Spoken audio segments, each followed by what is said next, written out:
네, 그래서 아까 했었던 노너의 사회동포주의 첫 번째 소제목의 주제를 쭉 이어나가서 말씀드리자면, 온 생명의 주체로 내가 타인에게까지 공감할 수 있는 그런 경지, 어렵긴 하지만 실천의 가능성이 있다. 그런 점까지는 이야기 드리고 싶겠고, 그렇다고 해서 노너가 아무런 맥락도 없이 무조건적인 사랑만 이야기하지도 않아요. 안타깝게도, 왜냐하면 현실의 자원은 한정되어 있기 마련이고, 그에 따라서 베풀 수 있는 사랑까지도 정해진 한계가 있기 때문이죠. 그러니까 궁극적으로 널리 사랑을 베풀기를 지향하지만 시공간적인 한계, 공간적으로도 내 주변, 대한민국 주변에 있는 사람들 위주로만, 대한민국 중에서도 저는 인천 사니까 인천 주변에 있는 사람들 위주로만 도와줄 수밖에 없겠죠. 그러니까 좀 이렇게 미디어가 발달하지 않았다면, 그리고 한정된 자원 때문에 내 몸, 내가 가지고 있는 다 줄 수 없잖아요. 그래서 사랑을 베푸는 데 있어서 현실적으로 정해진 순서가 있을 수밖에 없는 거예요, 사실은. 이걸 진화 심리학에서도 음, 가까운 데서 취하여 비유할 수 있으면 인해 방법이라고 말할 수 있을 것이다. 그러니까 능비취비, 가위, 인지, 방야, 이런 얘기를 했었는데, 어, 현실적으로 정해진 순서가 있을 수밖에 없다는 거죠. 사랑을 베푸는데 솔직히 박애를 실천한다. 뭐 자유사랑 박애 중에 박애를 실천한다고 해서 모든 사람을 똑같이 사랑할 수는 없거든요. 현실적으로. 특히 고대에는 더 그랬겠죠. 그렇다면 공자는 어떤 인간들부터 먼저 사랑하라고 했을까? 일단 좀비 친소라는 말 들어봤을 거예요. 존속살인, 뭐 비속, 뭐 이런 얘기, 뭐 친하고 소원하고. 그러니까 나보다 윗사람이냐 아랫사람이냐, 그리고 뭐냐 가까우냐에 따라서 외집단의 사람보다는 내집단의 사람을, 내집단의 사람들 중에서는 비친족보다는 친족을, 친족 중에서도 부모님과 같은 윗사람을 먼저 사랑하라고 하셨죠. 공자님께서는. 이게 현실적으로 좀 정해진 순서의 한계다. 혹은 뭐 공자가 꼰대여서 그렇다 이렇게 얘기할 수도 있겠지만, 현실적으로 이게 어쩔 수 없는 거 아니겠느냐 이런 식의 생각을 하거든요. 왜냐하면 솔직히 이렇게 해왔던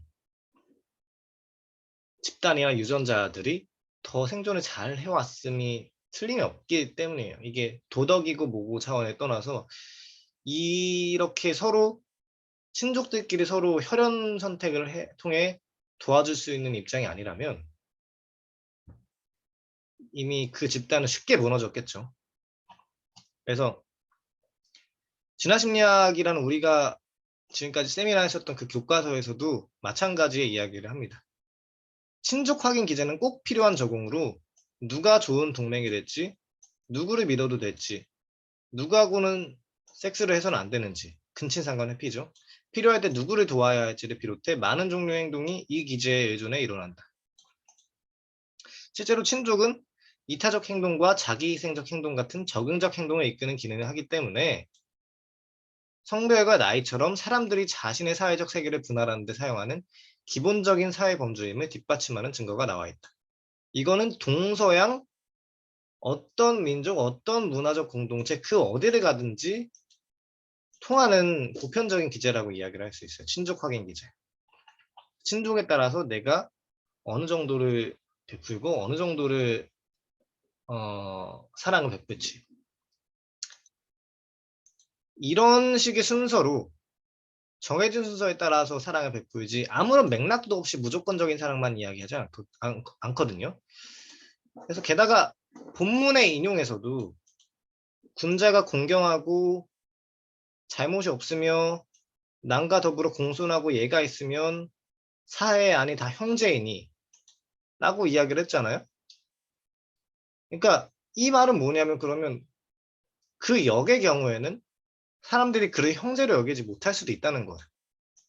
즉 공경하지도 못하고 잘못도 있고 남과 더불어 살지도 못해 공손하지도 않고 예까지 없다. 그러면 아무리 군자라도 그 사람을 다른 이들과 다른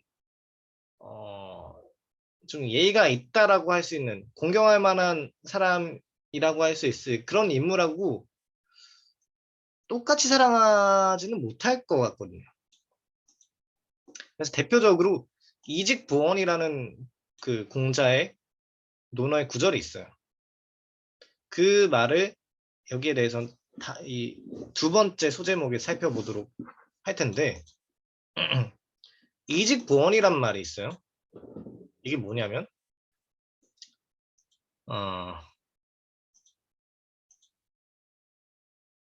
이게 뭔 뜻이냐면 어떤 사람이 혹왈 어떤 사람이 말했어요.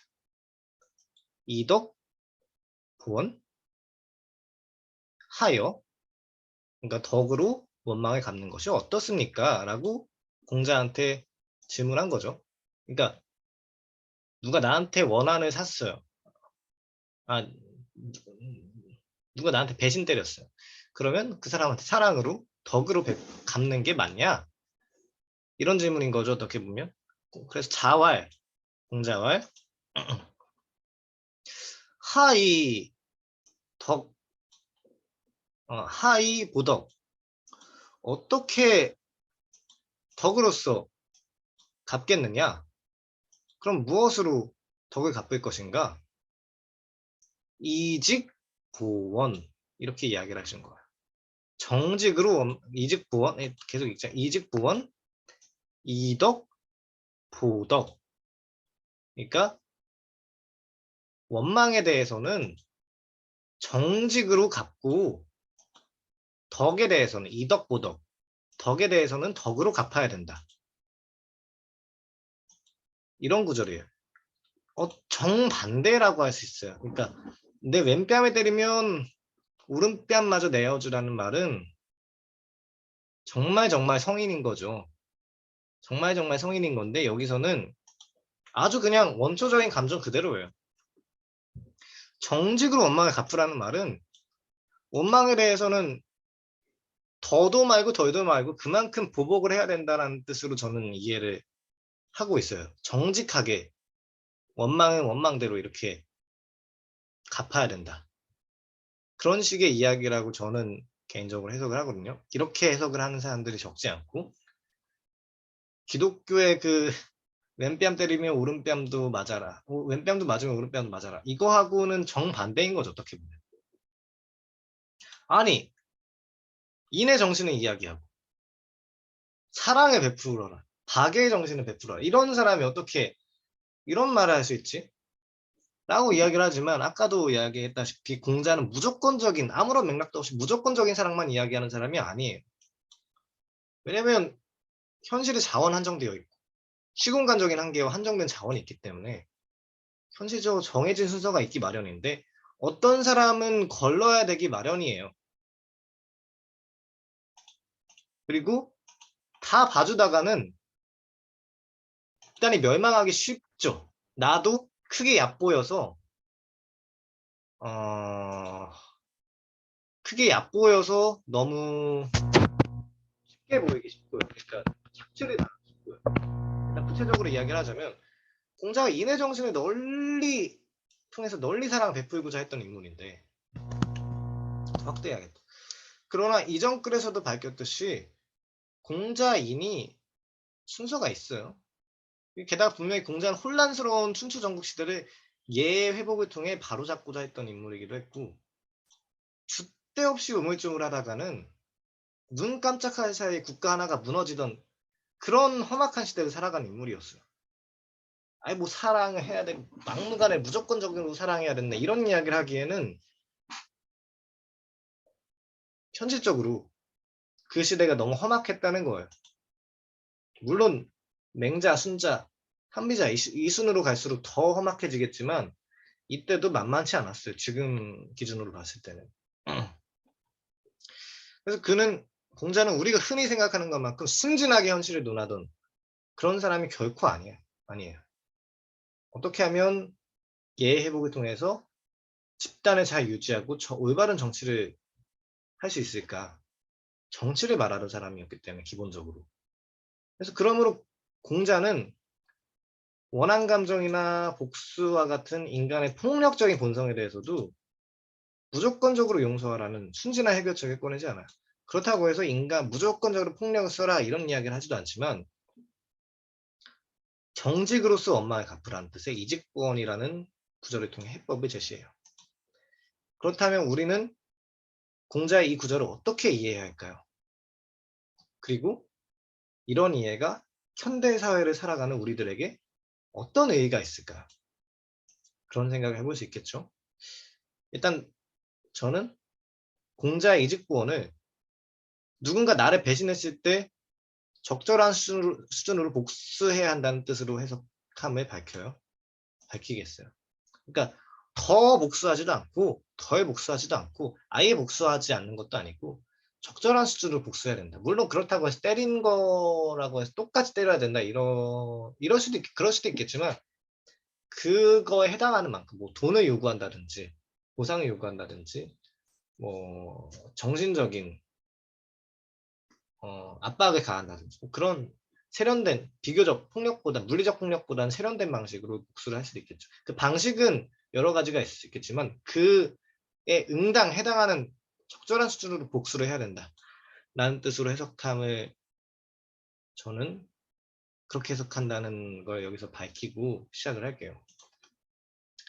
근데 일단 복수라는 개념을 심도 있게 다루려면 협력에 대한 탐구가 필수적이에요. 역설적이게도 아주 아이러니컬하게도 인간의 협력은 타인에 대한 확실한 안갚음으로 인해서 한층 더 발달했다고 과언이 아니기 때문인데, 그러니까 왜 그러냐? 인간의 협력이 복수의 피를 빨아먹고 자란 존재라고 이야기를 할 수 있어요. 좀 수사적인 꾸밈을 하자면. 아니 근데 이게 납득이 돼요? 이러한 주장이 지금 제가 설명을 하는데 아니 무슨 복수가 협력을 하는데 무슨 도움이 돼? 아니 협력이라는 게 어떻게 복수 때문에 한층 더 발달이 된 거야? 이해가 안 가잖아요? 맞아, 함무라비 법전이랑 비슷해요. 얼핏 봐선 도무지 말도 안 되는 이야기네. 라고 생각할 게 뻔하죠? 하지만 이 협력의 주요한 특성을 잠깐이라도 살펴보면 어느 정도 납득이 될 거예요. 우리가 진화심리학 때 다뤘었던 내용 그대로 이야기를 할 텐데 이와 관련해서 미시간 대학교 정치학과 교수 로버트 엑셀로드의 주원을 살펴보도록 하겠습니다. 이 협력의 진화라는 책이 있거든요. 보시면 또 재밌는데 그 진화생물학의 성과를 잘 계승해서 정치학에다가 적용을 한 케이스예요. 이 책은. 그래서 올바른 성공하는 협력 전략이 뭐냐? 네 가지인데. 네 가지 특징을 말을 해요. 질투하지 마라. 먼저 배반하지 마라. 협력이든 배반이든 그대로 대갚하라. 너무 영악하게 굴지 마라. 이런 이야기를 하거든요. 위와 같은 네 가지 특징을 네 가지예요. 진화심리학자 로버트 리버스는 다음과 같이 요약을 해요. 처음에는 상대방이 내게 해주기 원하는 대로 상대방에게 해주되 잘 협력해 주는 거죠. 상대방이 나한테 어느 정도 소소한 부탁해주면 나도 잘 이렇게 잘 응해주고 잘 이렇게 응당 답해주고 하는 대신에 그 다음부터는 상대방이 내게 한 대로 똑같이 해주는 거예요. 상대방이 나도 잘해줬으니까 또 상대방이 나한테 잘해줘? 그럼 또 계속 잘해줘. 나한테 배신을 해? 그럼 나도 똑같이 보복하는 거예요. 이걸 짧게 줄여서 T4텟이라고 이야기를 하죠. T4텟 전략. 맞대응 전략이라고 이야기를 하는 전략이거든요. 아까 말씀하셨다시피 눈에는 눈, 이에는 이 함무라비 법전의 격언이라고 볼 수 있어요. 그래서 이 함무라비 법전의 이 격언이 왜 위대하냐면 아니 뭐 눈에는 눈, 이에는 이 너무 당연한 본성 아니야라고 생각할 수 있겠지만 중요한 게 눈에는 몸, 이에는 너네 형제까지 죽인다. 뭐 이런 게 아니잖아요. 눈에는 마땅히 거기에 응당하는 눈만큼, 이에는 거기에 해당하는 이.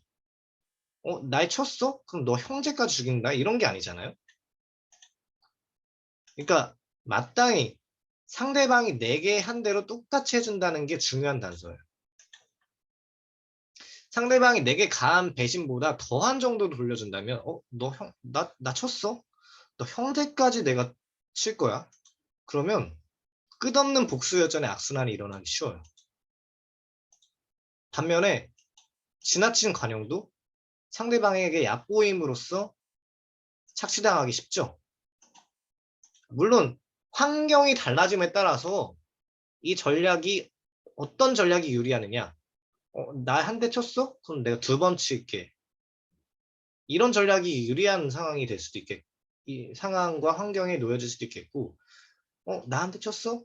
나한테 한 번 잘해줬어? 그럼 내가 두 번 잘해줄게. 이런 게 유리한 상황에 있을 수도 있겠죠.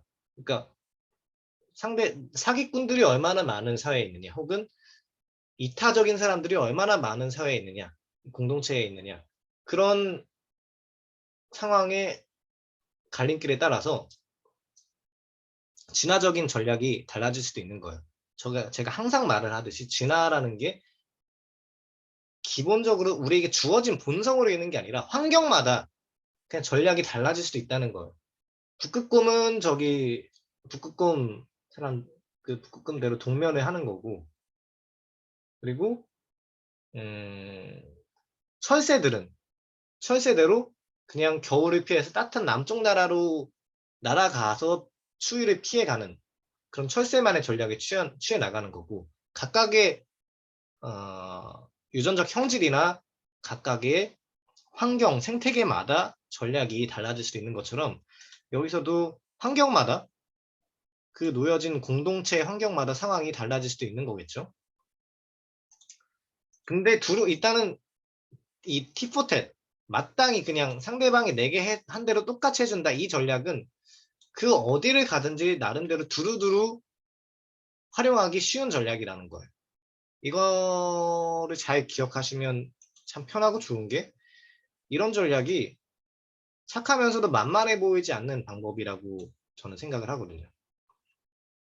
그러니까 이렇게만 하면 적어도 나와 엇비슷한 수준의 상대방은 나를 쉽게 무시하지 못하게 돼요. 그러니까 평상시에는 모두에게 호의적인 열린 마음으로 대해준 태도를 기본으로 하고 누군가 도움을 요청하면 어느 정도 도와주고 가벼운 실수를 했다면 넓은 마음으로 용서하도록 하고 상대방이 나를 도와주는 이상 나도 상대방을 도와주면 돼요. 그냥 기본적으로 대인의 마음으로 살면 되는 거예요. 기본적으로는. 근데 다만 상대방이 심각하게 나를 배신했다면 그때는 기필코 그에 상응하는 안갚음을 통해서 본을 보여줘야 하는 거죠. 다시는 이러한 일이 반복되지 않도록 각인시켜야 되는 거죠. 그래서 인간의 협력은 바로 이러한 복수를 통해서 발달하게 되었다고 해도 과언이 아닌 거예요. 바로 그런 의미에서 인간의 협력은 복수의 피를 빨아먹고 자란 존재다라고 이야기를 할 수 있겠어요. 섬뜩하지만 생각해 볼 만한 구절인 거죠. 자, 그래서 이와 같은 복수 계제가 없었다면 얼마 안 가서 무임승차자들이 사회에 판을 치게 됐을 테죠. 그러니까 내 피를 빨아먹고 착취하고 사기치는 그런 무임승차자들이 사회에 판을 치게 됐을 텐데 더 나아가서 모든 생명의 역사는 교묘한 무임승차자들과 그 반대편에서 재빨리 교묘한 무임승차자들이 일단 있고 프리라이더들이 있고 뭐 조별과제 하다 보면 많이 보이는 그런 분들이시죠. 그리고 그 반대편에서 재빨리 그걸 딱 나를 착취하려고 해? 사기치려고 해? 그걸 재빨리 알아채고 제지하기 위한 그 과정. 한쪽엔 무임승차자들이 있고 한쪽엔 그걸 알아채려고 하는 그 양쪽 vs 그 사이에 군비 경쟁이죠. 이것도 붉은 여왕 효과라고 볼 수도 있어요. 그 사이에 끊임없는 공제나 역사라고 해석할 수도 있는 거예요. 생명의 역사라는 게 기본적으로 어떻게 하면 꿍쳐먹을 수 있을까 하는 무임승차자들과 어떻게 하면 그걸 알아챌 수 있을까? 사기를 잘 알아챌 수 있을까? 거짓말을 잘 알아챌 수 있을까? 하고 계속 군비 경쟁의 역사가 점점 상승하는 그 공진화 역사라고 해석해도 무방해요. 맞아요. 붉은 여왕 효과라고 보시면 되겠습니다. 그래서 이기적 유전자에서도 이런 이야기를 도킨스가 하거든요. 트리버스의 말을 인용하면서 진화 심리학자 로버트 트리버스가 이런 이야기를 했다. 트리버스는 우리의 심리적 특징, 질투, 죄책감, 감사하는 마음, 동정 등이 좀 더 사기를 잘 치거나 사기꾼을 잘 알아차리거나 남이 자기를 사기꾼이라 생각하지 않도록 좀 더 잘 처신하는 능력에 대한 자연 선택을 통해 만들어졌다고 주장하기까지 한다. 특히 흥미로운 것은 교활한 사기꾼이란 존재다. 언뜻 보기에는 이들이 보답하는 것처럼 보이지만 실제로는 받은 것보다 조금 부족하게 갚는다. 인간의 비대한 대뇌와 수학적으로 사고한 성향이 더 교활하게 사기를 치거나 남의 사기를 좀 더 잘 간파하기 위한 메커니즘으로 진화했을 가능성도 있다. 이게 계속해서 끊임없는 붉은 여왕 효과, 공진화의 역사인 거죠. 사기를 치는 사람과 사기를 잘 알아채는 사람 계속. 그러면 조금 더 교묘한 수법이 진화하게 돼요. 조금 그러면 그걸 잘 알아보는 수법이 점점 진화하게 돼요. 해킹도 비슷해요. 해킹 같은 거 비슷한 식으로 진화를 한다고 하더라고요. 자, 그래서 인간의 복수는 맞아요. 바이러스 지금 상황도 마찬가지. 코로나 바이러스 끝나겠다 싶으면 또 오미크론 같은 변종이 나와서 다시금 사람들한테 널리 퍼지게 되고 이걸 또 막을 수 있겠다. 막 백신이 나왔다. 아, 인간의 위대함이다. 이렇게 칭송하다 보면 또 다시 다른 변종이 나오게 되고 다른 변이가 나오게 되고 참 희한한 맞아요. 맞아요. 붉은 여왕 효과가 이렇게 되는 것처럼 서태지의 인터넷 전쟁이라는 노래 가사도 그렇죠. 바이러스 끝없이 맞서는 백신 뭐 이런 노랫말도 있는 것처럼 끊임없어요. 진짜 해킹 해킹 바이러스가 또 해킹 현실도 마찬가지고 가상현실 인터넷 현실에서도 마찬가지고 정말 그래서 인간 복수는 공동체 내에서의 건전한 협력을 저해하는 이런 프리라이더들 무임승차자들에 대한 적응적 견제수단이라고 할 수 있는 거죠. 이와 같은 견제수단이 아예 없었다면 지금의 국가와 같은 거대한 규모의 협력 공동체는 아예 존재조차 못했을 거예요. 그래서 그러므로 적절한 수준의 복수는 집단을 안정적으로 유지하기 위해 필수 불가결하다 이렇게 이야기를 할 수 있는 거죠. 그래서 공자는 바로 이러한 인간 집단 특성을 잘 이해했기 때문에 그리고 그걸 정치적으로 현실적인 정치에서 어떻게 하면 먹힐 수 있는 그런 이야기를 해야 되는 상황이었기 때문에 논어의 이직고온이라는 말을 남겼을 것이라고 저는 생각을 해요.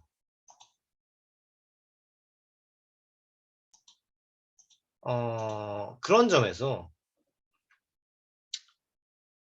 인간 복수라는 거, 보복이라는 게 필수 불가결하게 존재해왔고 그렇게 진화해왔긴 하지만 그걸 있는 그대로 그걸 본성이라고 해서 있는 그대로 꼭 해야 되느냐에 대해서는 분명 회의가 있는 거고 다른 그렇게 꼭 생각할 필요는 없는 거고 아까 말씀드렸던 것처럼 초반에 말씀드렸던 것처럼 물론 적절한 정도의 응징은 해야 되겠지만 그걸 꼭 물리적 폭력으로 응대한다. 이것보다도 세련된 방식으로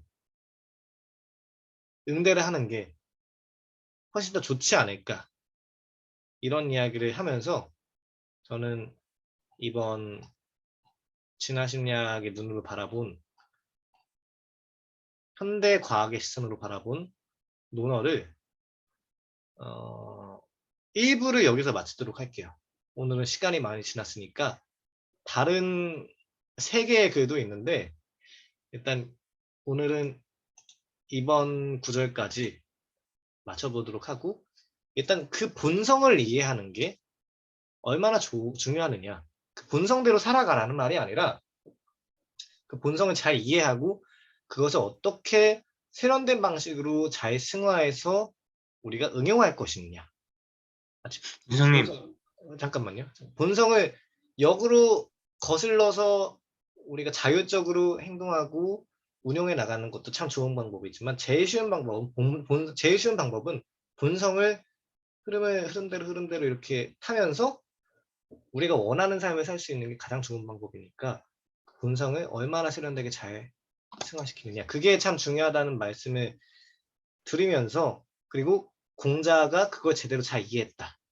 그리고 그렇기 때문에 논어를 진화심리학의 눈으로 바라보는 태도나 방법론이 그런 면에서도 중요하다고 이야기를 할 수 있겠다라는 말씀을 드리면서 일단 1부는 여기서 마무리하도록 하겠습니다.